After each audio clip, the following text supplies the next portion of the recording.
Salut, j'espère que vous allez bien. Alors aujourd'hui, on se retrouve non pas pour un tour de magie, ni deux tours de magie d'ailleurs, on se retrouve pour un ensemble de tours de magie, une combinaison de tours de magie que j'ai fait moi-même. Donc je vais vous parler de tout ça après la démo, mais avant ça, générique.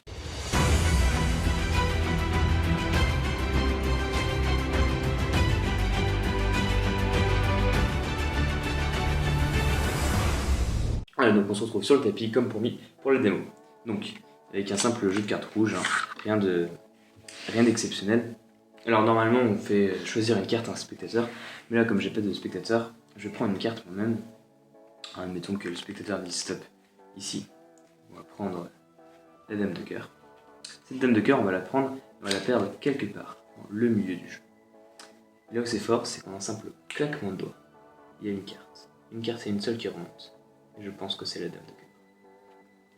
Alors, on va essayer d'aller encore plus loin. Dame de cœur, ce qu'on va faire, c'est qu'on va la perdre quelque part dans le milieu du jeu, juste comme ceci.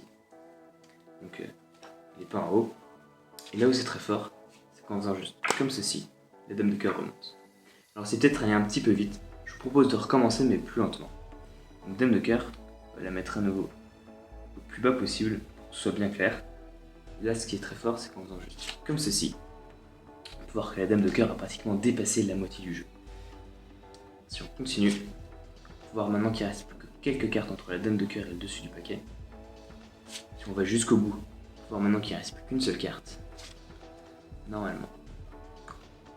Alors que maintenant la carte est remontée tout en haut. Alors, ce qui est fort, ce qui est très fort même, c'est qu'en fait, à un certain point de vue, tout ça n'est qu'illusion. Regardez là, dame de cœur, juste ici. Tac, tac, tac. Ce qui est très fort, c'est que si on fait juste comme ceci, on va avoir l'illusion que le reste du jeu n'existe pas. Et pourtant, ce n'est qu'une illusion. Et voilà. Alors comme vous l'avez vu, cette combinaison de tours de magie, elle est quand même assez classique, assez basique, c'est des effets assez simples, assez classiques j'ai envie de dire. En fait, ils me permettent à moi de pouvoir aborder les spectateurs rapidement, simplement, parce que c'est un enchaînement que je connais par cœur. C'est un enchaînement que je connais par cœur et du coup qui me permet d'aborder le spectateur rapidement, facilement.